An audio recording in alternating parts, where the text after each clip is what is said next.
Una grande stagione, partiamo con un grandissimo evento, un galà dedicato a Mario del Monaco, grande tenore del secolo scorso, a cui è dedicato il teatro e che il 16 ottobre del 2022 sono 40 anni dalla morte.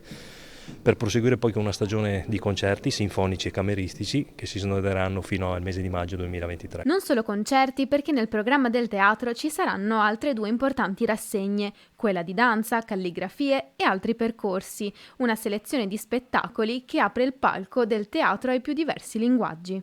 Tra gli artisti Geppi Cucciari, Lodo Guenzi e Alessandro Preziosi, ma le novità non sono finite. La notizia che volevo svelarvi è un'altra, perché il premio invece Toti del Monte, il concorso Toti del Monte diventerà biennale, quindi negli anni pari, quindi tornerà nel 2024, mentre dal 2023 la città di Treviso ospiterà un grande premio alla carriera dedicato a Mario del Monaco.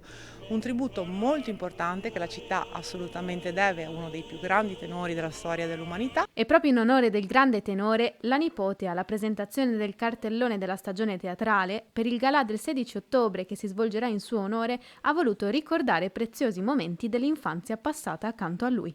Lui viveva per il respiro giusto al momento giusto, la frase musicale che doveva terminare in quel modo. A casa mia si parlava solo di quello, solo di musica, di arte, di fraseggio, di sguardo, di interpretazione, di teatro.